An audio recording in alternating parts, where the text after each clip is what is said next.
তারাপীঠ গেলে দাদাজির একটা অভ্যাস ছিল রাতে খাওয়া দাওয়ার পর রাস্তায় কিছুক্ষণ ঘুরে বেড়ানোর। শান্তিময়ী লজের মালিক বাপ্পা ছিল দাদাজির খুব প্রিয় মানুষ। দাদাজি তারাপীঠে গেলেই শান্তিময়ী লজে উঠতেন।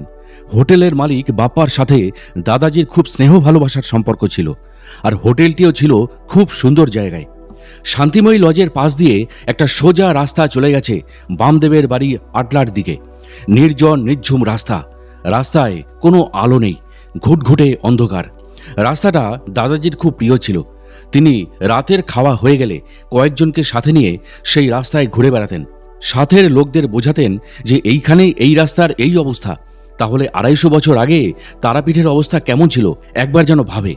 বামদেব এই পথ ধরেই তারাপীঠ শ্মশানে আসতেন। তখনকার প্রাকৃতিক পরিবেশ কেমন ছিল গা ছমছম করা, ভয়াল ভয়ঙ্কর সেই সময় তারাপীঠের পরিবেশ। সেই অন্ধকার পথ ধরে হাঁটতে হাঁটতে তা সবাইকে কল্পনা করতে বলতেন। তারাপীঠের মাহাত্ম্যকে জানতে হলে এই রকম পরিবেশই তাকে বুঝতে হবে, উপলব্ধি করতে হবে।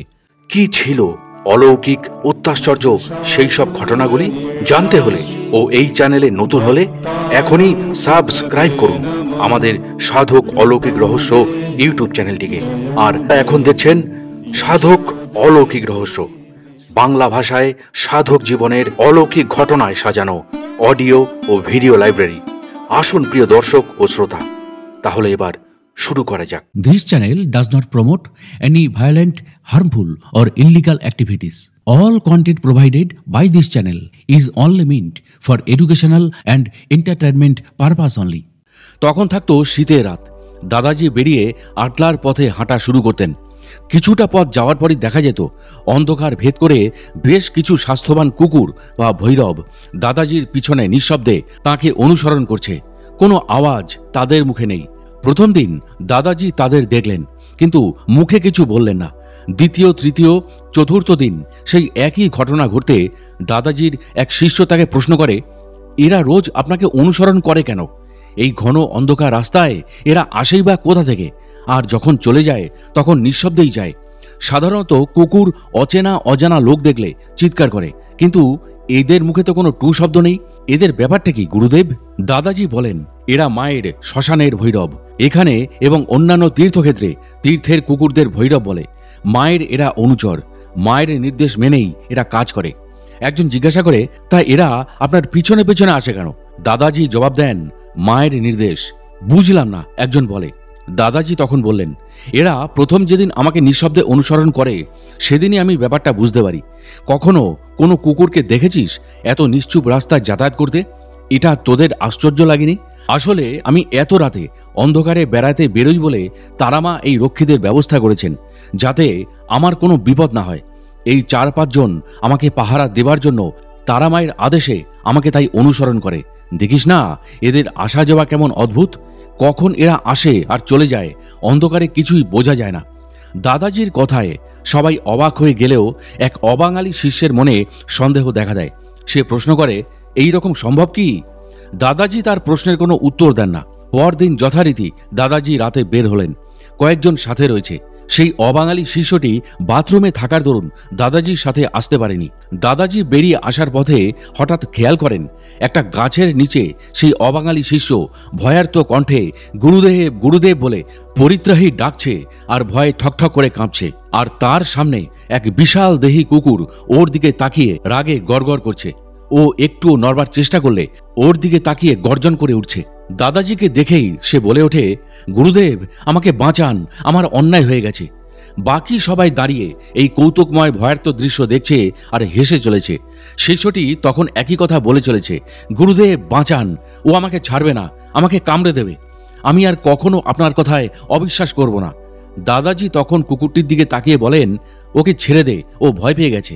আশ্চর্য, কুকুরটি দাদাজি বলার সাথে সাথে একবার শিষ্যটির দিকে ক্রুদ্ধ নজরে তাকিয়ে তারপর নিঃশব্দে চলে গেল। শিষ্যটি দৌড়ে এসে দাদাজিকে প্রণাম করে বলে, আমার খুব ভুল হয়ে গেছে।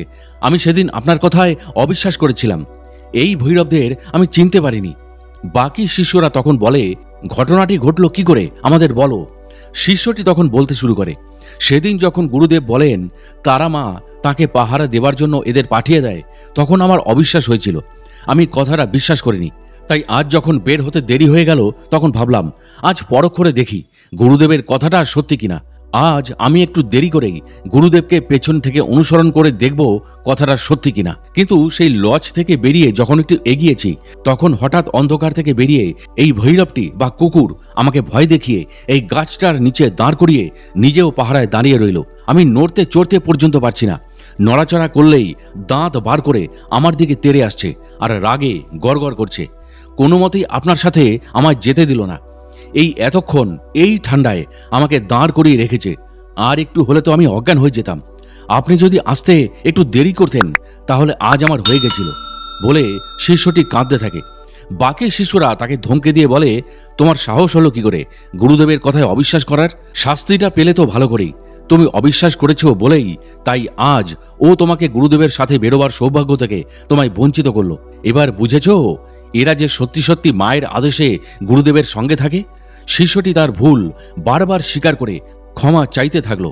পরদিন রাতের ভ্রমণ শেষ করে গুরুদেব যখন প্রায় শান্তিময়ী লজের কাছে এসেছেন তখন একটা সাদা রঙের কুকুর হঠাৎ দাদাজির সামনে এসে খুব চিৎকার করতে থাকে। সবাই আশ্চর্য হয়ে যায়, কারণ এতদিন ধরে যে কুকুরেরা দাদাজির সাথে তারা এতদিন একটাও আওয়াজ করেনি। হঠাৎ আজ কি হলো? এতদিনের নিয়ম ভঙ্গ হলো। দাদাজি কুকুরটির দিকে তাকিয়ে হাসতে থাকেন আর বলতে থাকেন, চুপ কর চুপ কর। কিন্তু কুকুরটি ডেকেই চলেছে। বাকিরা জিজ্ঞাসা করে, ও আজ এরকম করছে কেন? দাদাজি তখন কুকুরটির দিকে তাকিয়ে বলেন, আর যদি একটা আওয়াজও করেছিস তাহলে কিন্তু আমি বামদেবকে ডাকবো। বলার সাথে সাথে প্রচণ্ড অবাক করে দিয়ে কুকুরটি এমন করে চমকে উঠে চিৎকার করে ভয় পেয়ে পালালো যেন মনে হলো ওকে কেউ কিছু দিয়ে মেরেছে অথবা ও কাউকে দেখে প্রচণ্ড ভয় পেয়েছে। সবাই কুকুরটির এই ধরনের আচরণে একেবারেই অবাক। সবাই জিজ্ঞাসা করলো, কুকুরটি এমনভাবে ভয় পেয়ে পালালো কেন? দাদাজি হাসতে হাসতে বললেন, শুনলি না, আমি ওকে বললাম ও যদি চুপ না করে তাহলে আমি বামদেবকে ওর নামে নালিশ জানাবো। ওদের মধ্যে একজন জিজ্ঞাসা করে, তাহলে ও এইরকম চমকে উঠলে কেন? ও কি বামদেবকে দেখতে পেয়েছে? দাদাজি বলেন, তার আমি কি জানি, ওই জানে আর তোরাই জানিস। আজ কুকুরটি ওই রকম চিৎকার করছিল কেন? ওদের প্রশ্ন। দাদাজি তখন হাতের ইশারায় আগের দিনের অবাঙালি শিষ্যটিকে দেখিয়ে হেসে উঠলেন। তারাপীঠের শান্তিময়ী লজটি দাদাজির আধ্যাত্মিক জীবনের সাথে বেশ কিছুটা স্মৃতি নিয়ে জড়িয়ে আছে। হোটেলের মালিক বাপ্পা এবং তার বাবা ছিলেন অত্যন্ত অমায়িক ব্যবহারের মানুষ। দাদাজির যখনই সেখানে ঘরের প্রয়োজন পড়েছে তখনই তাঁরা দাদাজিকে যথেষ্ট সাহায্য করেছিলেন। হোটেলের গ্রাউন্ড ফ্লোরের ৩ নম্বর ঘরটি ছিল দাদাজির সবচেয়ে প্রিয়। সেখানে অনেক অলৌকিক ঘটনা দাদাজির শিষ্যরা দেখেছেন। কেউ কেউ তো তারামাকে পর্যন্ত প্রত্যক্ষ করেছেন দাদাজির সাথে ওই ঘরে। কখনো কখনো তারা মায়ের উপস্থিতির আভাস অনেকে পেয়েছেন সেখানে। যখন দাদাজি ওই ঘরে উপস্থিত থাকতেন তখন কখনো কখনো স্বর্গীয় সুবাসে ঘরটি ভরে উঠত। মনে হতো তারা মা স্নেহ ভরে দাদাজি এবং তার শিষ্যদের আশীর্বাদ দিতে সেখানে উপস্থিত হয়েছেন। প্রতি মুহূর্তে মায়ের কৃপা সেখানে সবাই উপলব্ধি করতে পারত। ধন্য এই শান্তিময়ী লজ।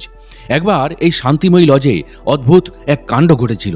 সেবার দাদাজির সাথে প্রায় ২৭ জন লোক গিয়েছিল ভাদ্র মাসের অমাবস্যায় মাকে পুজো দিতে এবং যজ্ঞ করতে।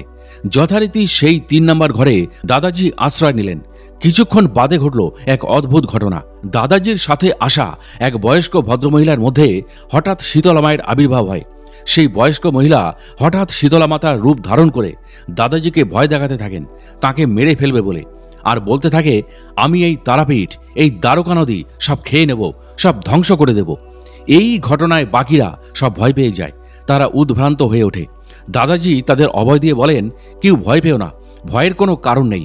তারপর সেই শীতলা মূর্তির দিকে তাকিয়ে বলেন, কি ব্যাপার, তোমার হঠাৎ এখানে আবির্ভাবের কারণ? সেই মূর্তি বলেন, আমি তোমার বাড়ি যেতে চেয়েছিলাম, তুমি বারণ করাতে আমি যেতে পারিনি। এখন তুমি ওখানে অর্থাৎ ভবানীপুরে নেই। এখন তোমার বাড়ির লোকেদের কে বাঁচাবে? আমি সবাইকে শেষ করব। দাদাজি তাকে বলেন, তোমাকে আমি সাবধান করছি, আমার বাড়ির লোকেদের যদি কোনো ক্ষতি হয় তাহলে তুমিও বুঝে নেবে আমি কি করতে পারি। দাদাজির সেই কথাতে সেই মূর্তি খিলখিলিয়ে হেসে ওঠে আর ভয় দেখিয়ে চিৎকার করতে থাকে। দাদাজি মনে মনে তারামাকে স্মরণ করতেই মায়ের আদেশ হয়, সব দরজা জানলা বন্ধ করে দে আর সারা ঘরে ধুনো দিয়ে দে। ওর কত বড় সাহস, ও আমার পিঠে এসে এত বড় কথা বলছে। ওকে ছাড়বি না যতক্ষণ না ও নতি স্বীকার করে। মায়ের কথা মতো দাদাজি তৎক্ষণাৎ তাই করলেন। কয়েক মুহূর্তের মধ্যেই পরিস্থিতি সম্পূর্ণ বদলে গেল। ওই শীতলা মূর্তি তাকে যেতে দেওয়ার জন্য কাকুতি মিনতি করতে লাগলো। অনুনয়ের সুরে বলতে থাকে, আমাকে শুধু একটা হলুদ ফুল আর একটা কর্পূর দাও, আমি এক্ষুনি চলে যাব। দাদাজি দাঁড়িয়ে তাকে দেখতে থাকেন। সে অনবরত কাকুতি মিনতি করতে থাকলে অবশেষে দাদাজি লজের বাগান থেকে একটা হলুদ ফুল আর একটা কর্পূর তার হাতে দিলে সে বলে, দরজাটা খুলে দাও, আমি চলে যাব। দাদাজি তারামায়ের অনুমতি চাইলে মা দরজা খুলে দিতে বলেন। দরজা খোলার সাথে সাথে সেই বয়স্কা মহিলা অজ্ঞান হয়ে পড়ে যান। প্রায় 3 ঘন্টা বাদে তার জ্ঞান ফেরে। তখন তাকে জিজ্ঞাসা করা হলে সেই ঘটনা সম্বন্ধে সে কিছুই বলতে পারে না, বরং ঘটনা শুনে তিনি অবাক হয়ে যান। সন্ধ্যের দিকে খবর পাওয়া গেল ভবানীপুরের মাসিমা এবং তার মেয়ে খুব অসুস্থ হয়ে হাসপাতালে ভর্তি হয়েছে। অবস্থা খুবই খারাপ দুজনের। ডাক্তারেরা নাকি বলেছে দুজনের যে কোনো একজন প্রাণে বাঁচতে পারে। ঘটনার কথা শুনে দাদাজি একেবারে রেগে যান। তিনি সাথে সাথে গুরুদেব, বালক ব্রহ্মচারী মহারাজ, বাকসারা লাহিড়ী বাবা এবং বাবা ঠাকুরকে স্মরণ করেন। মুহূর্তের মধ্যে এই 3 মহাগুরুর আদেশ শোনেন তিনি। তারা বলেন, তুই তোর পুজো কর, কোনো ভয় নেই, আমরা হাসপাতালে যাচ্ছি। সেদিন প্রচণ্ড ঝড় বৃষ্টি, তারাপীঠ শ্মশানে প্রায় 1 হাঁটু জল। যজ্ঞ করার জন্য সামান্য একটু জায়গা, কিন্তু প্রচণ্ড বৃষ্টিতে সব পণ্ড। যাই হোক, দাদাজি তারামা এবং বামদেবকে অনুরোধ করলেন যাতে তার যজ্ঞের সময় বৃষ্টি না হয়। আশ্চর্যজনকভাবে দাদাজি যেখানে যজ্ঞ করছিলেন সেখানে বৃষ্টি বন্ধ হয়ে গেল, কিন্তু বাকি চারিদিকে প্রবল বৃষ্টি হতে লাগলো। আশপাশের লোকেরা এই অবাক কাণ্ড দেখে জয় তারা বলে চিৎকার করে উঠল। কিন্তু বাদ্যকার, যাদের বাদ্যযন্ত্রগুলো বৃষ্টিতে ভিজে যাচ্ছিল, তারা দাদাজির অনুমতি নিয়ে দাদাজির যজ্ঞস্থলে ঢুকে মনের আনন্দে বাজনা বাজাতে লাগলো। শিষ্যদের মধ্যে কেউ কেউ তো যজ্ঞস্থলের ভিতরে দাঁড়িয়ে হাতটা বাইরে বার করে বৃষ্টির মজা নিচ্ছিল আর অবাক হয়ে দেখছিল তারামা আর বামদেবের অলৌকিক লীলা। যাই হোক, কিছুদিন বাদে দুজনেই সুস্থ হয়ে হাসপাতাল থেকে বাড়ি ফিরে আসলো। বাড়ি ফিরে মাসিমার মুখে শোনা যায় 3 ভগবত পুরুষের অলৌকিক লীলার কাহিনী। যেদিন গুরুদেব, লাহিড়ী বাবা এবং বাবা ঠাকুর দাদাজিকে বলেন, তোর কোনো চিন্তা নেই, তুই তোর পুজো কর, আমরা ওদের অর্থাৎ অসুস্থ মাসিমা ও দিদিকে দেখছি। সেদিনই রাতের দিকে মাসিমা দেখতে পান হাসপাতালে তার মাথার সামনে দাঁড়িয়ে 3 ভগবত পুরুষ তাকে অভয় দিচ্ছেন। পলকের জন্য 3 জন দেখা দিয়ে তারপর অদৃশ্য হয়ে যান। গভীর রাতে পুজো শেষ করে যখন দাদাজি হোটেলে ফিরলেন, তখন দেখতে পেলেন সূক্ষ্ম শরীরে গুরুদেব তাকে বলছেন, আর চিন্তার কোনো কারণ নেই, ওরা ভালো আছে। সত্যি পরদিন সকালে দাদাজির কাছে খবর আসে দুজনেই সুস্থ হয়ে গেছেন। কদিন বাদেই তারা বাড়ি ফিরে আসেন। যোগী পুরুষ, ভগবত পুরুষদের লীলা মাহাত্ম্য সাধারণের বোঝার বাইরে। তাঁদের কৃপাধারা অকৃপণ ধারায় ঝরে চলেছে অবুঝ হতভাগ্য মানুষদের ওপর, কিন্তু তারা বুঝতে পারে না। আর বুঝতে পারে না বলেই বেশিরভাগ মানুষের এত কষ্ট, এত বিড়ম্বনা। এমনিভাবেই তারাপীঠে আরও কিছু অলৌকিক লীলা দাদাজি মহারাজের সাথে হয়েছে। প্রথমবার যখন দাদাজি তারাপীঠে যান, তখন ঘুরতে ঘুরতে তিনি মুন্ডমালিনী শ্মশানে চলে যান। সবই অপরিচিত জায়গা।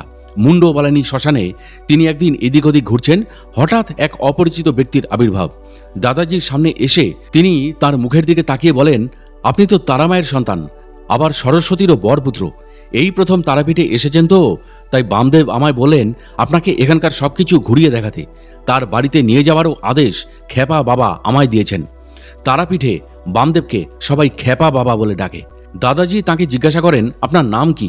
তিনি জবাব দেন, সত্য খেপা। দাদাজি প্রথমবার তারাপীঠ দর্শন করতে গিয়েছিলেন, তাই চট করে ওনাকে বিশ্বাস করতে তার মন চাইল না। তার মনের কথা বোধহয় উনি পড়তে পেরেছিলেন। বলেন, না না, কোনো ভয় নেই, আমাকে আপনি বিশ্বাস করতে পারেন। আমি তো খেপা বাবার আদেশেই আপনাকে সব ঘুরিয়ে দেখাবো, কোনো ভয় নেই, কোনো ভয় নেই। যাই হোক, তাকে কোনো মতে এড়িয়ে শ্মশানের বাইরে এসে একটা ভ্যান রিক্সা নিয়ে আটলা বামদেবের বাড়ি যাব বলে যেই রওনা দিলেন দাদাজি, কোথা থেকে হঠাৎ লোক নিয়ে এসে সত্য খেপা ভ্যান রিক্সায় চড়ে বসলো। দাদাজি অবাক হয়ে তার দিকে তাকাতেই সে বলল, আপনাকে বললাম না খেপা বাবা আমাকে আদেশ করেছেন আপনাকে সব ঘুরিয়ে দেখাতে, তাহলে আমাকে না নিয়ে আপনি রওনা দিলেন কেমন করে? ভালো খেপার পাল্লায় পড়েছেন দাদাজি। যাই হোক, আটলার দিকে রওনা দেওয়া হলো। পথে যেতে যেতে তারাপীঠের নানা কাহিনী বলতে বলতে সত্যখেপা চলল। অবশেষে আটলায় পৌঁছলেন তারা। এবার সত্যখেপা দাদাজিকে ঘুরিয়ে ঘুরিয়ে সব দেখাতে লাগলেন। বামদেবের বাড়ি, বামদেব যে স্কুলে পড়তেন, খেপা কালীতলায় বামদেবের আসন, ওখানকার যে যে কালী মন্দিরে বামদেব যেতেন, নানান জায়গায় ঘুরিয়ে ঘুরিয়ে দেখাতে থাকে এবং তার ইতিহাস দাদাজিকে জানাতে থাকেন। দেখানো শেষ হলে সে আবার বলে, আমি না এলে এত কিছু কি আপনি দেখতে পেতেন? দাদাজি মাথা নেড়ে বললেন, না, সত্যি পারতাম না। এবার দাদাজি তাকে জিজ্ঞাসা করেন, আচ্ছা, আপনি যে বললেন আমি তারামায়ের সন্তান এবং সরস্বতীর বরপুত্র, এর মানে কি? কেনই বা এমন কথা বললেন? সত্যখ্যাপা বলতে শুরু করেন, আপনাকে আমি দূর থেকে যখন দেখলাম তখনই জানতে পারলাম আপনি সাক্ষাৎ মায়ের সন্তান। মা তো আমাকে জানিয়ে দিলেন, আর আপনি তো সঙ্গীতের সাথে যুক্ত বলে হাত দিয়ে সেতার বাজানোর ভঙ্গি করে দেখিয়ে বললেন, আপনি তো এই যন্ত্রটা বাজান, তাই না? তাহলে আপনি মা সরস্বতীর বরপুত্র হলেন কিনা? মা আমাকে সব জানিয়ে দিয়েছেন। দাদাজি তার কথা শুনে স্তব্ধ হয়ে গেলেন। বুঝতে পারলেন কোনো সাধারণ মানুষের সাথে তিনি কথা বলছেন না, এবং এ একজন গুপ্ত সাধক আর তারামায়ের ও বামদেবের কৃপাপ্রাপ্ত যোগী। পরবর্তীকালে যখন সত্যখ্যাপার সাথে দাদাজির পরিচয় বেশ ঘনিষ্ঠ হয়, তখন তার অদ্ভুত জীবন দাদাজিকে বেশ আকর্ষণ করেছিল। সারাদিনে তার খাবার বলতে যখন দুপুরবেলায় মায়ের মন্দিরে তারামাকে স্নান করানো হয়, সেই স্নানের জল পান করা, আর কখনো সখনো দু একটা মায়ের পুজোর জবা ফুল চিবিয়ে খেয়ে নেওয়া, আর সারা দিন মুন্ডমালিনী শ্মশানে বসে সাধনা করা, এই ছিল তার জীবন। তারাপীঠের সব লোকই তাকে খুব স্নেহের চোখে দেখে। যেদিন দাদাজির পান্ডার দোকানে তারামায়ের সাথে দাদাজির সাক্ষাৎ হয়, সেদিন এই সত্যখ্যাপাও সেখানে উপস্থিত ছিল। তাকে সেদিন মা মা বলে তারামায়ের পায়ের উপর আছড়ে পড়তে দাদাজি দেখেছিলেন। সাধকের চোখে তারামায়ের রূপ আর গোপন থাকেনি। সত্যি সাধক জীবন বড়ই অদ্ভুত। অনেক যোগীর সাথেই দাদাজির তারাপীঠে দেখা হয়েছে, কথা হয়েছে, নানা বিষয় আলোচনা হয়েছে, কিন্তু তাদের মধ্য থেকেই সাধক সত্যখ্যাপা যেন একটু আলাদা ছিলেন। সবসময় সত্য কথা বলা উচিত, সত্য কথা মুখের ওপর বলে দেওয়া উচিত। সাধক জীবনের অসাধুতাকে সহ্য করতে না পারা, সর্বদা মায়ের চিন্তায় মগ্ন থাকা, সত্যিকারের সাধুদের সেবায় তৎপর হওয়া, এই সবই যেন সত্যখ্যাপাকে অন্যান্যদের থেকে একটু আলাদা করে রেখেছিল। আজ প্রায় 15 বছর বাদেও তার কথা দাদাজির স্মৃতিপটে ভেসে ওঠে, আর মনটা আনন্দে ভরে ওঠে। সত্যকারের সাধু সঙ্গ মানব জীবনের এক অকৃপণ ঈশ্বরীয় কৃপা, যা নানা দুঃখে কষ্টে ভরা মানব জীবনকে এক অনাস্বাদিত আনন্দে ভরে রাখে। একবার নলাটেশ্বরী মন্দির দর্শন করতে দাদাজি কয়েকজনকে সঙ্গে করে নিয়ে গেছেন। মন্দিরের সামনে গাড়ি করে নামতেই এক যোগিনী চিৎকার করে দাদাজিকে ডাকতে থাকে, গোপাল, ও গোপাল, শুনে যা, একটু শুনে যা। দাদাজি যোগিনীর ডাক শুনে কাকে ডাকছেন বুঝতে না পেরে তার দিকে জিজ্ঞাসু দৃষ্টি নিয়ে তাকাতেই যোগিনী বলে ওঠেন, হ্যাঁ হ্যাঁ, আমি তোকেই ডাকছি। দাদাজি আশ্চর্য গুটি গুটি পায়ে ওনার দিকে এগিয়ে যেতেই তিনি দাদাজিকে দুহাত দিয়ে আঁকড়ে ধরে বলেন, গোপাল, তুই কাল রাতে আমাকে এত ভয় দেখাচ্ছিলি কেন? হ্যাঁ, এত ভয় দেখাচ্ছিলি কেন? এমনি এমনি করে কাউকে ভয় দেখাতে হয়? বল বল, কেন ভয় দেখালি? দাদাজি থতমত খেয়ে যান, কারণ এই যোগিনীকে দাদাজি কোনোদিনই দেখেননি, আর আলাপ পরিচয় কোনোদিন হয়নি। তাহলে শুধু শুধু তাকে ভয় দেখাতে যাবেন কেন? দাদাজির সাথে তার মাসি ছিলেন। তিনি যোগিনীকে জিজ্ঞাসা করেন, ও তো কখনো এখানে আসেনি, তাহলেও কি করে আপনাকে ভয় দেখাবে? আপনি পুরো ব্যাপারটা একটু খুলে বলুন। বলছি বলছি বলে যোগিনী বললেন, আপনারা সবাই একটু আমার ঘরে গিয়ে বসবেন, চলুন, আমি সব ঘটনা খুলে বলছি। দাদাজিকে দেখিয়ে বলেন, ও কি আর সাধারণ মানুষ যে ওকে দাঁড় করিয়ে রেখে সব ঘটনা বলবো? আসুন আপনারা, বলে দাদাজিদের সবাইকে ঘরে নিয়ে গিয়ে তিনি বসালেন। তারপর আমি একটু আসছি বলে বাড়ির বারান্দায় দাঁড়িয়ে অদ্ভুত গলায় যেন কাকে ডেকে বললেন, এই মিষ্টিগুলো নিয়ে আয়। চারিদিক ফাঁকা। উনি কাকে বললেন আর কাকে ডেকে যে খাবার আনতে আদেশ দিলেন কিছুই বোঝা গেল না। যাই হোক, পলক ফেলতে না ফেলতেই একটি অল্প বয়সী মেয়ে থালায় করে নানান খাবার আর মিষ্টি নিয়ে উপস্থিত হলো। এখানে রাখ, আর তুই যা বলে যোগিনী মেয়েটিকে আদেশ করতেই মেয়েটি পলকের মধ্যে চলে গেল। এত খাবার দেখে বাকিরা না না করে উঠতেই যোগিনী বলেন, ঠিক আছে, তোমরা যতটুকু পারো খাও, কিন্তু গোপালকে সবটুকু খেতে হবে, ওকে না খাইয়ে আমি কিন্তু ছাড়ছি না। বলে তিনি দাদাজির খাবারের সামনে বসে বললেন, আর খুব মাতৃ স্নেহে দাদাজিকে সব খাবারটা খেয়ে নেওয়ার জন্য বারবার অনুরোধ করতে থাকেন। দেখ তো গোপাল, এই খাবারগুলি তো আজ সকালে মায়ের কাছে এসে খাবি বলে আবদার করছিলি, সব ঠিক আছে তো? যোগিনী বলেন। দাদাজির তখন অদ্ভুত অবস্থা। প্রথমে তিনি বুঝতে পারছেন না যোগিনী তাকে গোপাল বলে ডাকছেন কেন, আর তিনি কখন এত খাবার তার কাছে খাবেন বলে দাবি করেছেন। সবই কেমন তালগোল পাকিয়ে যাচ্ছে দাদাজির নিজের কাছে। যাই হোক, যোগিনী মায়ের তাগাদায় দাদাজি খাবার খেতে শুরু করলেন। পাশ থেকে মাসিমা বলে ওঠেন, এবার আপনি বলুন কি হয়েছে? যোগিনী বলতে শুরু করেন, তোমরা আমার ঠাকুর ঘরের দিকে তাকিয়ে দেখো, আমার আরাধ্য গোপাল কেমন এখন চুপচাপ শুয়ে আছে। কাল রাতে ও আমাকে ভয়ে পাগল করে দিয়েছিল, জানো? আমি অল্প বয়স থেকে সংসার ছেড়ে সাধন পথে এসেছি। সারা জীবন আমার সাধনের মধ্যেই কেটে গেছে। ভারতবর্ষের নানান জায়গায় আমি সাধন করতে গেছি, অল্প বয়সে আমি এই নলাটেশ্বরী মায়ের দর্শন পেয়েছি। আমার ঠাকুরদা এই শক্তিপীঠটা আবিষ্কার করেছেন।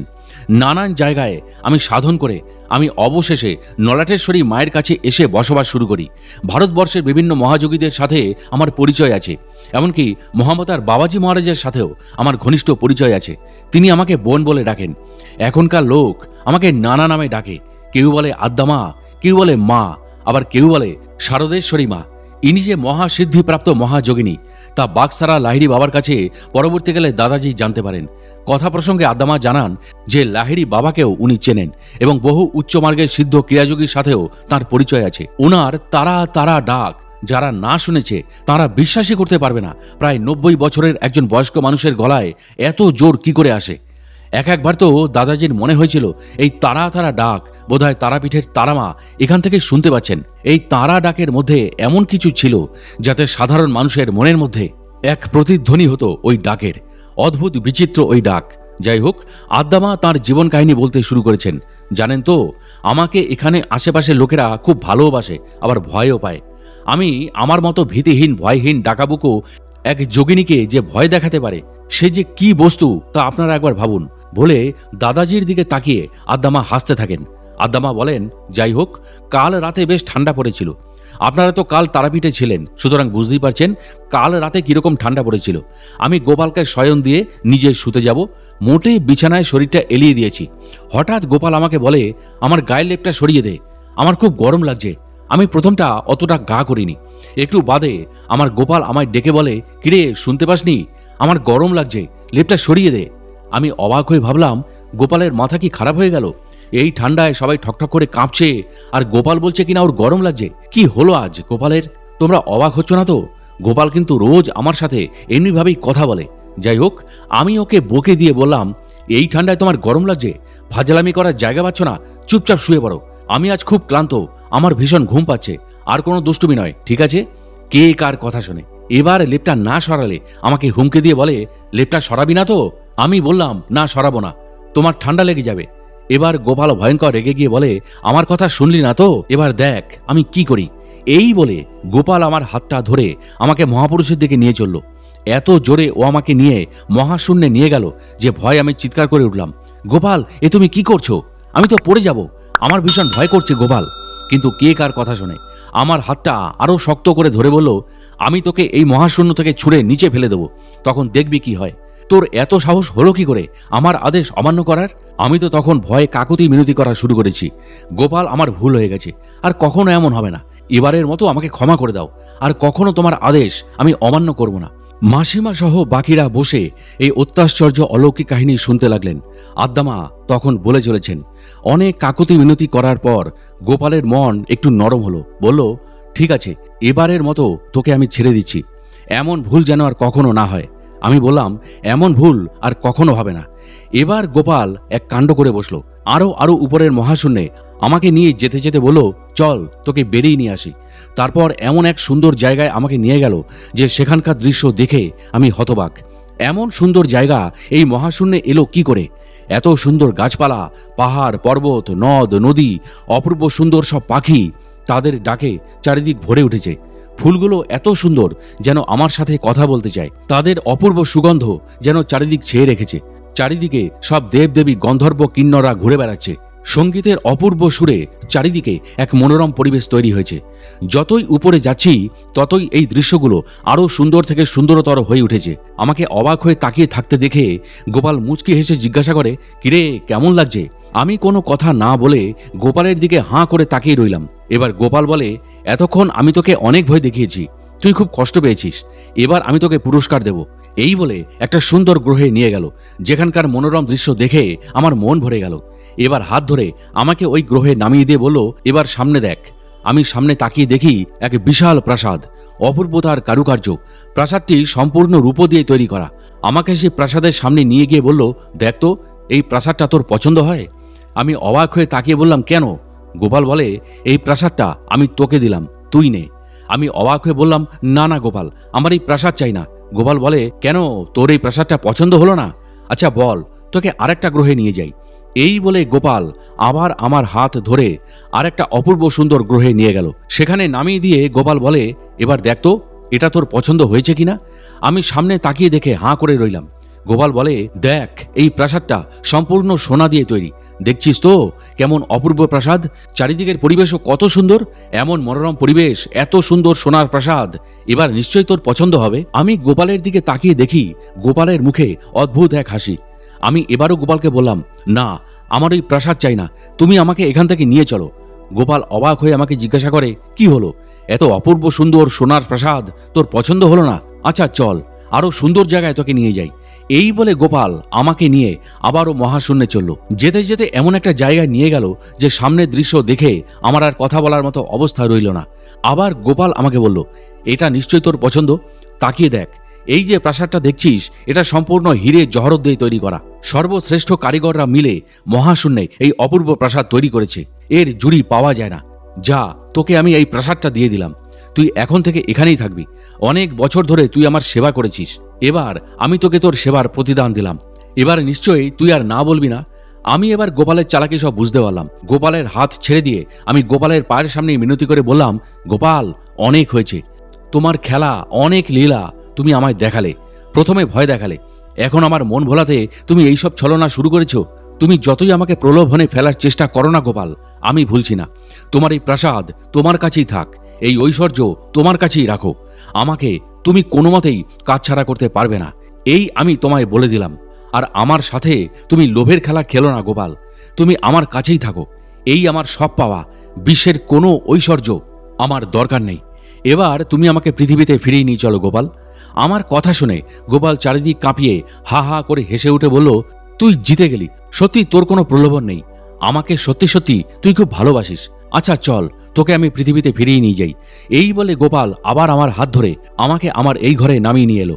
তারপর গোপাল যে কথা বলল তাতে আমি অবাক হয়ে গেলাম। আমাকে বলল, কাল সকালে আমাকে এই খাবার আর মিষ্টি দিবি, লাড্ডু যেন অবশ্যই থাকে, আমি আসবো সকালবেলা এই রূপ ধরে। দাদাজিকে দেখিয়ে এবার আদ্দামা বললেন, হুবহু এই রূপ, এই চেহারা গোপাল আমাকে দেখিয়েছে, কোথাও কোনো পরিবর্তন নেই, কি আশ্চর্য মিল। এবার দাদাজিকে আদ্দামা বলেন, আমি তোমাকে চিনি না, আগে কখনো দেখিনি, শুধু দর্শনেই গোপাল আমাকে তোমার রূপ দেখিয়েছে। তাই যদি চিনতে ভুল করি, এই ভয়ে সকাল থেকে আমি ঘরের দাওয়ায় বসে আছি হতে দিয়ে। আমার গোপাল যদি এসে ফিরে যায় তাহলে তো আমার আর রক্ষা নেই। শাস্তিরও ভয়ে গোপাল আমাকে দেখিয়ে দিয়েছে। তাই যখন তোমাকে মন্দিরের গেটের সামনে নামতে দেখলাম তখনই চমকে উঠলাম। এই তো সেই রূপ, সেই চেহারা, যে রূপ ধরে গোপাল আজ আমার কাছে ভোগ খেতে আসবে বলেছিল। তাই দেরি না করে তোমাকে আমি আমার ঘরে নিয়ে এসেছি গোপাল। আমি আর মহাশূন্যে যেতে চাই না, আমি খুব ভয় পেয়েছি গোপাল, আর আমাকে তুমি ভয় দেখাবে না বলো। আদ্দামা এমনভাবে অনুরোধ করতে থাকেন দাদাজিকে, তিনি বলতে বাধ্য হন, না, আমি তোমাকে ভয় দেখাবো না। দাদাজির এই কথা শুনে আনন্দে আদ্দামা দুহাত উপরের দিকে তুলে জয় গোপাল করতে করতে দাদাজিকে দু হাত জড়িয়ে ধরে আনন্দে কেঁদে ফেললেন। এইবার দাদাজির সব ঘটনা মনে পড়তে থাকে।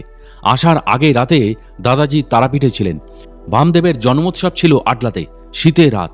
সেই অনুষ্ঠান শেষ হতে হতে অনেক রাত হয়ে যায়। সেবার তারাপীঠে ঠান্ডাও পড়েছিল খুব। কোনো মতে আটলা থেকে ফিরে দাদাজি হোটেলে এসে শুয়ে পড়েন লেপ মুড়ি দিয়ে। কিন্তু শোবার কিছুক্ষণ পরেই এত শীতে দাদাজির খুব গরম হতে শুরু করে। তিনি গায়ের থেকে লেপ সরিয়ে আবার শুয়ে পড়েন। কিছুক্ষণ বাদেই আবার শীত লাগতেই লেপটা টেনে নিয়ে পায়ে দিলেন, কিন্তু কিছুক্ষণ বাদেই আবার ভীষণ গরম লাগতে শুরু করে। তিনি এবার লেপটা গায়ের থেকে সরিয়ে রেখে ঘুমিয়ে পড়েন। পরদিন ঘুম থেকে উঠে দাদাজি রাতের ঘটনা মনে পড়ায় খুব অবাক লেগেছিল। এত শীতে কাল রাতে কেন বারবার এত গরম লাগছিল এবং রীতিমতো ঘাম হচ্ছিল। সকালবেলায় নলাটেশ্বরীতে এসে সেই প্রশ্নের উত্তরটা তিনি পেয়ে গেলেন। আদ্দামা ছিলেন নলাটেশ্বরীর অত্যন্ত প্রিয় যোগিনী। সাধারণ মানুষ তাকে অত্যন্ত শ্রদ্ধা, বিশ্বাস ও ভালোবাসার সাথে গ্রহণ করেছিল। মহাসিদ্ধি তার করায়ত্ত ছিল, কিন্তু কখনো দেখে বোঝা যেত না যে এত উচ্চমার্গের সাধিকা তিনি। অত্যন্ত সাধারণের মতো তার ব্যবহার ছিল, কিন্তু রসবোধ ছিল অসাধারণ। দ্বিতীয় শ্রেণী পর্যন্ত ছিল তার স্কুলের বিদ্যা, কিন্তু একটার পর একটা তিনি অসাধারণ সব বই লিখে গেছেন। তার লেখার ধারা দেখে বোঝাই যেত না যে তার মধ্যে ধারাবাহিক কোনো শিক্ষার অভাব আছে। অদ্ভুত এবং আশ্চর্যজনক ব্যাপার। কখনো কখনো দেখা যেত তিনি মুহূর্তের মধ্যে কোনো ব্যক্তি বা ঘটনাকে নিয়ে কোনো মনোমুগ্ধকর লেখা লিখে ফেললেন। এটা যে তার সাধনের ফল এই বিষয়ে কোনো সন্দেহ ছিল না। একবার বাক্সারা লাহিড়ী বাবার কোনো এক শিষ্য আদ্দামাকে দর্শন করার পর তাকে দেখে কিছু না বুঝতে পেরে মনে মনে সন্দেহ প্রকাশ করার সাথে সাথে দেখতে পায় আদ্দামার সহস্রার চক্রটা বনবন করে ঘুরছে এবং তার থেকে অপূর্ব সব জ্যোতির বিচ্ছুরণ ঘটছে। শিষ্যটি চমকে উঠে মাকে কিছু বলতে গেলেই আগেই আদ্দামা বলে ওঠেন, কিরে, আমাকে দেখে সন্দেহ হয়েছিল বুঝি? এবার সন্দেহ গেছে? আদ্দামা যে শিষ্যটির ভাব আগে বুঝতে পেরেছিলেন তা আদ্দামায়ের কথাতেই বোঝা গিয়েছিল। পরবর্তীকালে বাক্সারা লাহিড়ী বাবাও শিশুটিকে বলেছিলেন, তোর ওনাকে সন্দেহ করাটাই ভুল হয়েছিল। এটা একটা ভয়ানক অপরাধ, অন্তত আধ্যাত্মিক জগতে। কাউকে দেখে কিছু না বুঝে মনের মধ্যে সন্দেহ আনা ক্ষমার অযোগ্য অপরাধ। তোর সন্দেহ হয়েছিল বলেই আমি ওনার সহস্রার চক্রটা তোকে দর্শন করিয়েছি। উনি অনেক উচ্চ পর্যায় সাধিকা, তোর বোধের জ্ঞানের বাইরে। উনি তোকে কিছু বলেননি? ছেলেটি বলে, উনি বলেছিলেন, তোর গুরুকে অর্থাৎ বাক্সারা লাহিড়ী বাবাকে আমি খুব ভালো করে চিনি। সূক্ষ্ম জগতে ওনার সাথে আমার খুব ভালো পরিচয় আছে। ক্রিয়াযোগী বাবাজি মহারাজ শ্রী শ্যামাচরণ লাহিড়ী মশাইয়ের সাথেও আমার এখন যোগাযোগ আছে। তারা আমাকে যে খুব ভালোবাসেন বলে তিনি হো হো করে হেসে উঠেছিলেন। একবার কথা প্রসঙ্গে আদ্দামা দাদাজিকে গল্প করেছিলেন যে তিনি একবার কিছুদিনের জন্য ডাবুকেশ্বর মন্দিরে সাধন করতে গিয়েছিলেন। যখন তিনি মন্দিরের গর্ভগৃহে সাধন করতেন তখন শিবলিঙ্গের নিচ থেকে ওমকার ধ্বনি আপনা আপনি ভেসে আসত। আমাদের দেশে এইরকম গুপ্ত সাধিকা যে কত আছেন তার কোনো হিসেব বোধহয় করা যায় না। নরেটেশ্বরী মায়ের বিভিন্ন নামও ছিল, যেমন আদ্দামা, শারদেশ্বরী মা, ভৈরবী মা ইত্যাদি। নরেটেশ্বরী মায়ের সাধন স্তর ভৈরবী পর্যায়ের। ভৈরবী হল মা দুর্গার অপর নাম। ভৈরবী বলতে সাধন জগতে শিব পার্বতীকেই বোঝানো হয়। ভৈরবী হল সেই স্তরের যোগিনী যাকে দেবদেবীরাও পূজা করেন এবং হিমালয়ের বুকে ভৈরবীদের অসম্ভব সম্মান ও শ্রদ্ধার চোখে দেখা হয়। এই রকম বহু উচ্চমার্গের ভৈরবী জ্ঞানগঞ্জের মতো স্থানে অবস্থান করছেন এবং মানুষ ও জগতের কল্যাণের জন্য তারা অনবরত কাজ করে যাচ্ছেন। শ্রী রামকৃষ্ণদেবকে যে ব্রাহ্মণী তন্ত্র সাধনায় সিদ্ধিলাভ করিয়েছিলেন তিনিও এসেছিলেন মহাবতার বাবাজি মহারাজের আদেশে জ্ঞানগঞ্জ থেকে। তিনি ছিলেন বাবাজি মহারাজের শিষ্যা এবং মহাশক্তিশালিনী মহাসিদ্ধির অধিকারিণী ভৈরবী। যাই হোক, নলাটেশ্বরী মায়ের যে পরিচয় দাদাজি পেয়েছেন তা এনাদের থেকে কোনো অংশে কম নয়, প্রায় সমান পর্যায়ের। একবার দাদাজি তারাপীঠ হয়ে নলাটেশ্বরী মন্দিরে নলাটেশ্বরী মাকে দর্শন করতে সেখানে গেছেন। সকালবেলা দাদাজি মন্দিরে মাকে দর্শন করে বাইরে এসে দেখেন আদ্দামা তার ঘরের বাইরে এসে দাঁড়িয়ে দাদাজিকে দেখে হাসছেন। দাদাজিকে দেখে বললেন, কিরে গোপাল, আমার ঘরে আসবি না? ও বুঝেছি, এখন তোর সঙ্গে অনেক অল্প বয়সী মেয়েরা রয়েছে, তাই বুঝি আমার মতো বুড়িকে তোর আর পছন্দ হচ্ছে না? তুই এত নিষ্ঠুর গোপাল, এরই মধ্যে আমাকে ভুলে গেলি? আদ্দামার কথা শুনে দাদাজির হতভম্ব মুখের দিকে তাকিয়ে আদ্দামা খিলখিল করে বাচ্চাদের মতো হেসে উঠলেন। এরপর বললেন, আচ্ছা আচ্ছা, তোকে আর লজ্জা পেতে হবে না, আমি তো তোর সাথে মজা করছি।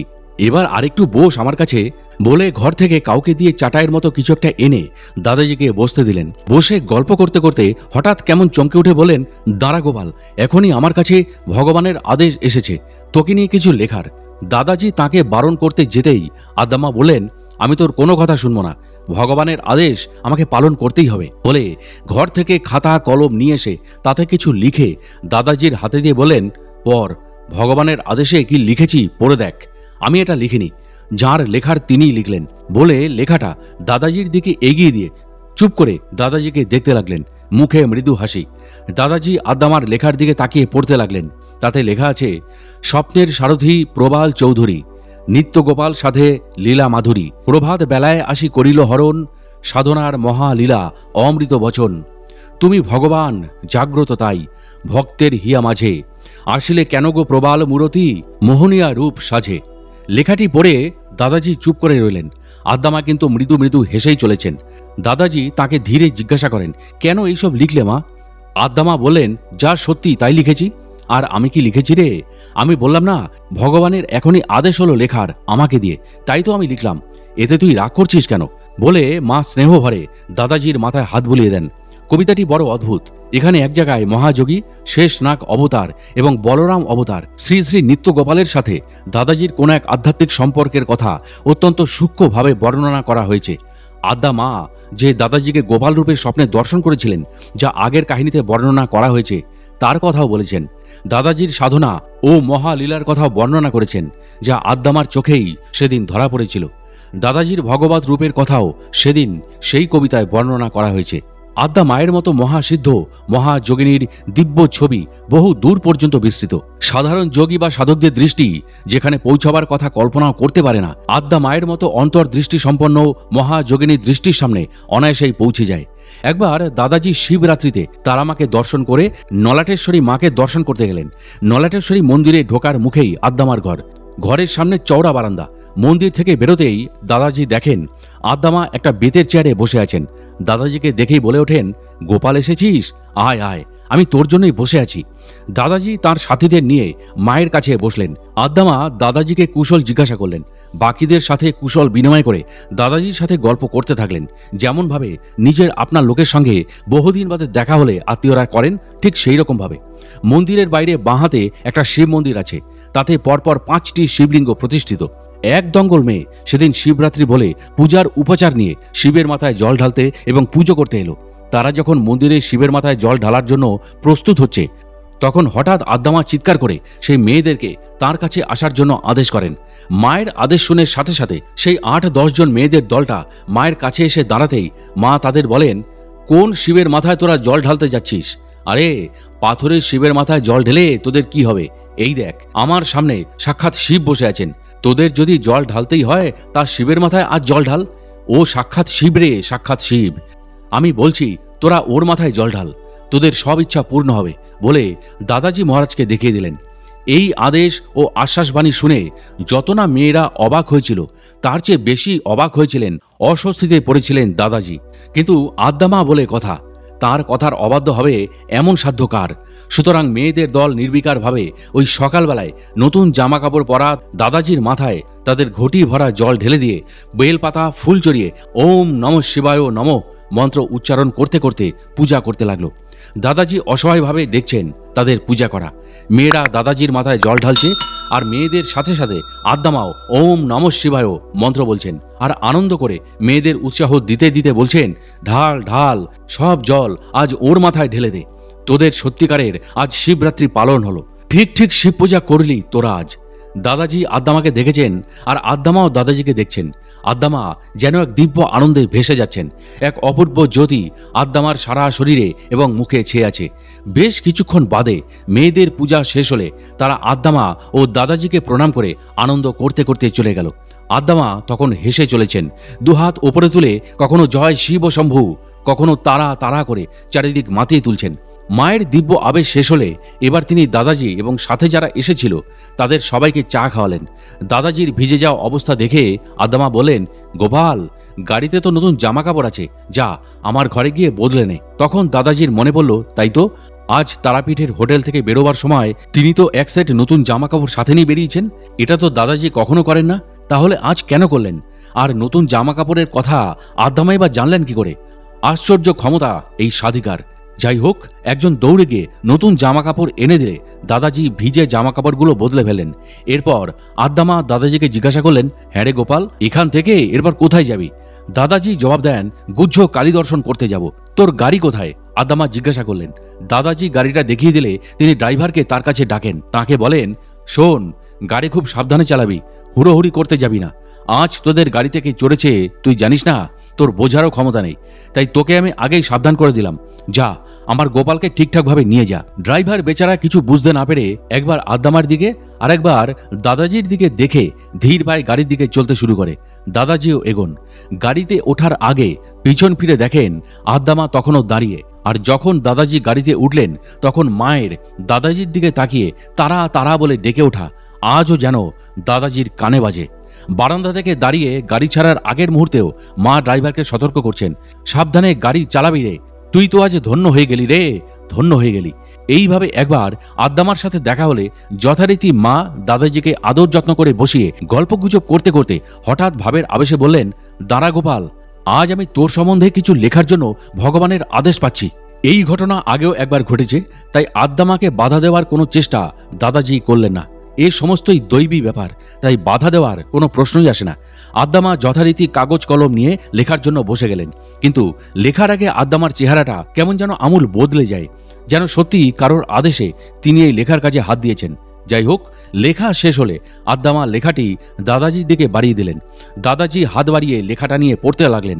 আদ্দামা লিখেছেন, লালের আভা বক্ষজুড়ি প্রবাল ধারণ করে, গ্রহগণের ধাক্কা যেন শিরেতে না পড়ে, অঙ্গুরি হয় সেই পাথরে জৌলুস তার বেশি, হাসির ঝিলিক ঝরে পড়ে তাই তোমারে ভালোবাসি, বামাচরণ গ্রন্থ মাঝে পাবে আপন কায়া, জীবনটা যে পথের আলো সবই মহামায়া। এই কবিতার মধ্যেও পাওয়া যায় এক রহস্যজনক ইঙ্গিত। আদ্দামা তার কবিতার এক জায়গায় লিখেছেন, বামাচরণ গ্রন্থ মাঝে পাবে আপন কায়া। বামাচরণ অর্থাৎ মহাসাধক বামাখ্যাপার জীবনী গ্রন্থে কোনো কায়া অর্থাৎ শরীরের কথা আদ্দামা ইঙ্গিত করেছেন, তাও এক আধ্যাত্মিক রহস্য। আদি অট্টহাস বলে এক সাধনপীঠ এবং শক্তিপীঠ আছে। কথিত আছে এই স্থানে মায়ের ঠোঁটের একাংশ পতিত হয়েছিল বলে একে শক্তিপীঠ বলা হয়। এক নির্জন গ্রামের মধ্যে চারিদিক জঙ্গল ঘেরা স্থানে এই পীঠের অবস্থান। এই শক্তিপীঠ সম্বন্ধে দাদাজির কিছুটা জানা ছিল। সাধনপীঠ হিসাবে জায়গাটা সাধকদের জন্য যেমন উপযুক্ত, তেমনি সাধারণ মানুষের জন্য খুবই বিভীষিকাময় স্থান। চারিদিকে বন, জঙ্গল, গাছগুলির আকৃতিও অতি ভয়ঙ্কর। অদ্ভুত সব পাখিদের ডাক, চারিদিকে সাপ শেয়ালের বাস। চারিদিকে জনমানুষ বলে কিছু নেই। ভয়ঙ্কর নিস্তব্ধতা যেন চারিদিকে ছেয়ে আছে। দাদাজি তার সঙ্গী সাধকদের নিয়ে পৌঁছালেন পড়ন্ত বেলায়। মায়ের কৃপায় ওখানে যে 2-4 জন সাধক বাস করতেন তারা খাওয়া দাওয়ার ব্যবস্থা করলেন। সন্ধ্যা নামতেই দাদাজি বুঝতে পারলেন কেন সাধু মহাত্মারা তাকে এখানে একলা আসতে বারণ করেছিলেন। এমন ভয়ঙ্কর নিস্তব্ধতা, চারিদিকে শেয়ালের ডাক, আশ্রমের সামান্য আলো ছাড়া চারিদিকে ঘোর অন্ধকার, ঝিঝি পোকার অনবরত ডাক, জঙ্গলের মধ্যে জাগ্রত পঞ্চমুণ্ডির আসন, সব মিলিয়ে একটা ভয়ঙ্কর গা ছমছমে পরিবেশ। দাদাজি বুঝতে পারলেন সাধকদের পক্ষে ঠিক উপযুক্ত জায়গা এটা সাধনা করার জন্য। যাই হোক, দিনের সামান্য আলোয় তিনি দেখেছিলেন একটা সাইনবোর্ডে লেখা আছে, সন্ধ্যে 6টার পর কেউ যেন ওই গভীর জঙ্গলে প্রবেশ না করে। কিন্তু পঞ্চমুণ্ডির আসন তো গভীর জঙ্গলের ভেতর, তাহলে সাধন হবে কি করে? দাদাজি মনে মনে মাকে স্মরণ করলেন যেন তিনি সবাইকে রক্ষা করেন। ওখানে 2-4 জন বড় বড় জটাধারী সাধু মহাত্মাও ছিলেন। তাদেরও দেখা যেত সকাল 7টার মধ্যে খাওয়া দাওয়া সেরে নিয়ে মেইন গ্রিলে তালা দিয়ে ঘরে চলে যেতে। পরদিন সকাল হলে তারা আবার ঘর থেকে বেরোতেন। মেইন গ্রিলের একটা চাবি দাদাজিদের কাছে রেখে দিয়েছিলেন তারা। আরও মজার ঘটনা হলো, বাথরুমে যেতে হলে শোবার ঘর থেকে অন্তত 5-7 মিনিট হেঁটে নির্জন জঙ্গলের রাস্তা ধরে তবে সেখানে যেতে হতো। যাই হোক, দাদাজি ঠিক করলেন সন্ধে 7টার পর তিনি সাধন করতে জঙ্গলের ভেতর পঞ্চমুণ্ডিতে যাবেন। সেই মতোই তিনি তাই করতে শুরু করলেন। প্রথম 2-1 দিন সন্ন্যাসীরা ব্যাপারটা খেয়াল করলেন। একদিন একজনকে ডেকে সন্ন্যাসীরা বলেন, আপনারা 7টার পর সাধনপীঠে সাধন করতে যাচ্ছেন, দেখছেন তো এখানে সতর্কবাণী লেখা রয়েছে, সন্ধে 6টার পর জঙ্গলের ভিতর সাধন করতে যাতে না যায় কেউ। আপনারা নতুন এসছেন, এই জায়গাটা সম্বন্ধে আপনাদের ভালো করে বোধহয় জানা নেই। এখানে যেমন প্রচণ্ড সাপের এবং শেয়ালের উৎপাত, তেমনি অশরীরী আত্মাদেরও উৎপাত আছে। অনেক অঘটন এখানে ঘটেছে। 2-4 জন সাধক এখানে ভয়ে মারা গেছেন। তাই বলছে কি, সাধন যদি আপনারা সন্ধ্যা 6টার আগে শেষ করে নেন তাহলে ভালো হয়। দাদাজির সাধকদের মধ্যে 2-1 জন জবাব দেয়, আপনাদের ভয়ের কোনো কারণ নেই, আমাদের কিছু হবে না, আমাদের সাথে গুরুদেবের আশীর্বাদ আছে। সন্ন্যাসীরা একটু মনক্ষুণ্ণ হয়ে ফিরে যান। যাই হোক, প্রতিদিনের সাধন চলতে লাগলো একই সময়। আর সাধুরাও অত্যন্ত কৌতূহলী হয়ে ঘরের জানলা একটু খুলে অত্যন্ত আগ্রহে তাঁদের সাধন দেখতে লাগলেন। পঞ্চমুণ্ডিতে সাধনের সময় দাদাজি তাঁর সাধকদের পাহারা দিতেন নিজে দাঁড়িয়ে থেকে, যাতে ওদের কোনো ক্ষতি না হয়। তবে এটাও সত্যি, অনেক অশরীরী উপস্থিতি দাদাজি টের পেয়েছিলেন ওই সাধনের সময়। দেখতে দেখতে আদি অট্টহাস থেকে ফিরে আসার দিন এসে গেল। সকালবেলায় যখন দাদাজিরা বেরোবার জন্য তৈরি হচ্ছেন, তখন সেই সাধুদের দলটি তাদের কৌতূহল চেপে রাখতে না পেরে দাদাজির দলের একজন সাধককে জিজ্ঞাসা করলো, একটা কথা বলুন তো, আপনারা যে আমাদের বারণ সত্ত্বেও এই রকম ভয়ঙ্কর জায়গায় সাধন করলেন, আপনাদের কোনো ভয় করলো না? আমরা আজ বহু বছর ধরে এখানে আছি, কিন্তু আমাদেরও দুঃসাহস হয়নি সন্ধ্যে 7টার পর ওই ভয়ঙ্কর জঙ্গলে ঢুকে সাধন করবার। আপনারা কি করে করলেন? দেখছেন তো, আমরা যারা এখানে আছি তারাও সন্ধ্যাবেলার আগেই খাওয়া দাওয়া করে যে যার ঘরে চলে যাই। আপনাদের দেখে আমরা তাজ্জব হয়ে গেছি। অনেক আলোচনাও আমাদের মধ্যে হয়েছে আপনাদের নিয়ে, কি করে করলেন এইসব। আর এরা যে সবাই বলছে আপনাদের কোনো চিন্তা নেই, আমাদের গুরুদেবের আশীর্বাদ আছে আমাদের ওপর, আমাদের কিছুই হবে না। আপনাদের গুরুদেবই বা কোথায়? পাশে দাঁড়িয়ে দিদি আঙুলের ইশারায় দাদাজিকে দেখিয়ে দিয়ে বললেন, ইনি ওদের গুরুদেব। সন্ন্যাসীরা অবাক হয়ে দাদাজির দিকে তাকিয়ে রইলেন। ইনি ওনাদের গুরুদেব? চোখ কপালে তুলে সন্ন্যাসীদের অবাক করা প্রশ্ন। কারোর মুখে কথা নেই কিছুক্ষণ। দাদাজির সাধকের দল মুচকি মুচকি হেসেই চলেছে। কিছুক্ষণ বাদে সম্বিত ফিরে এলে সন্ন্যাসীদের প্রধান দাদাজিকে ভালো করে দেখে তার জামা প্যান্ট পরিহিত পোশাক দেখে আবার একটা হতচকিত প্রশ্ন করলেন, ইনি আপনাদের গুরুদেব? ইনার তো কোনো সন্ন্যাসীর মতো বসনই নেই। উনি কার কাছে দীক্ষা নিয়েছেন? ওনার সাধনের পন্থা কি? কোন সম্প্রদায়ের উনি? ওনার এই পোশাক দেখে আমরা তো ওকে চিনতেই পারিনি। তারপর দাদাজির দিকে তাকিয়ে ক্ষমা চাওয়ার ভঙ্গিতে বললেন, আমাদের ক্ষমা করবেন, আমরা আপনাকে চিনতে পারিনি। দাদাজি একটু হেসে তাদের বললেন, তাতে কি হয়েছে? ঈশ্বরকে পাওয়ার জন্য কোনো নির্দিষ্ট পোশাকের কেন দরকার হবে? তাদের ডাকতে হয় অন্তর দিয়ে। সেখানে পোশাকের, সম্প্রদায়ের কি মূল্য, ঠিক কিনা? সন্ন্যাসীরা মাথা নেড়ে সম্মতি জানালেন। পরে দাদাজিকে বললেন, প্রথম দিন আমরা আপনাদের বাধা দিয়েছিলাম সাধন করতে, কারণ এমন সাংসারিক পোশাক পরে আপনারা এসেছেন যে আমাদের বিশ্বাসই হয়নি আপনারা সাধন করতে এখানে এসেছেন। এই জায়গা উচ্চকোটির যোগীদের জন্য, তারাই এখানে সাধন করতে আসেন। তাই আপনাদের পোশাক দেখে আমরা কিছু বুঝতে পারিনি, কিন্তু যখন দেখলাম আপনারা এখানকার বিজ্ঞপ্তি দেখা সত্ত্বেও সন্ধ্যা 7টার পর ওই ভয়ঙ্কর জঙ্গলে যাচ্ছেন সাধন করতে, তাও আবার পঞ্চমুণ্ডিতে, যে পঞ্চমুণ্ডিতে সাধন করতে কত সাধকের বুক কেঁপে গেছে, অনেকের মৃত্যু পর্যন্ত হয়েছে, সেখানে আপনারা অনায়াসে সাধন করছেন, তখনই আপনাদের নিয়ে আমাদের মধ্যে আলোচনা শুরু হয়। আমরা এখানে আছি প্রায় বহু বছর, নাথ সম্প্রদায়ের যোগী আমরা, আমাদেরও সাহস হয়নি সন্ধ্যার পর ওই জঙ্গলের পঞ্চমুণ্ডিতে বসে সাধন করার, কারণ নিজের চোখে অনেক ভয়ঙ্কর ঘটনা আমরা ঘটতে দেখেছি এখানে, তাই ভয় আমাদেরও একটু হয়েছিল। আমরা এও দেখেছি অনেক গভীর রাতে আপনারা বাথরুম যাবার জন্য এই জঙ্গলের ভিতর দিয়েই অত দূরে গেছেন। আমরা অবাক হয়েছি আপনাদের সাহস দেখে, বলতে লজ্জা নেই। আপনারা অত রাত্রে বেরোতেন বলেই আমরা সাহস করে ঘর থেকে বেরিয়ে বাথরুমে যেতাম। মায়ের অনেক অনেক কৃপা আপনাদের ওপর মহারাজ। এই বলে দাদাজিকে তারা মহারাজ বলে সম্বোধন করলেন। তারা বলতে থাকেন, মায়ের কৃপা না হলে প্রথমত এখানে কেউ আসতে পারে না। যারা আসেন তারা অন্তত 40-50 জনের দল নিয়ে আসেন, তারপর সন্ধ্যা হওয়ার আগেই এই স্থান যত তাড়াতাড়ি সম্ভব ত্যাগ করেন। আপনারা আমাদের অবাক করেছেন মহারাজ। আমাদের প্রথম দিনের ব্যবহারের জন্য আমরা ক্ষমা চাইছি, আশা করি আমাদের ক্ষমা করবেন। আর একটা অনুরোধ, সামনের বছর আবার আসবেন এখানে সাধন করতে, যদি না আসেন তো জানবো আমাদের ওপর আপনি রাগ করেছেন। দাদাজি হাসতে হাসতে বললেন, না না, আপনাদের ওপর আমাদের কোনো রাগ নেই। রাগ থাকবে কেন? যেটা হয়েছে সেটা না জেনেই হয়েছে, আর আমি যখন সময় পাবো তখন নিশ্চয়ই মায়ের কাছে আসব। সন্ন্যাসীদের বলা হয়নি একটা কথা, যে রাতের গভীর অন্ধকারে দাদাজি সেই অশরীরীদের প্রত্যক্ষ অনুভব করেছেন। গভীর রাতে বাথরুমে যাওয়ার সময় জঙ্গলের মধ্যে কারোর গার্গেল করা, মুখ ধোয়ার প্রয়োজন হয়েছিল, তা শুধু দাদাজি জানেন। যাই হোক, আদি অট্টহাস যে অতি জাগ্রত শক্তিপীঠ, এই বিষয়ে কোনো সন্দেহ নেই। কত অজানা বা নাম না জানা সাধক সেখানে সিদ্ধিলাভ করেছেন, তা শুধু সেই পীঠের অধিকারী মাই জানেন। একদিন মহাযোগী বাক্সারা লাহিড়ী বাবার বাড়িতে দাদাজি বাবার সামনে বসে আছেন। হঠাৎই বাবা দাদাজির দিকে তাকিয়ে বললেন, কিরে, কালীতলায় যাবি না? মা তো তোর জন্য অপেক্ষা করছেন। কালীতলা বলে কোনো জায়গার কথা দাদাজি আগে কখনো শোনেননি। বাবা তার কথা বলে ধ্যানস্থ হয়ে গেলেন।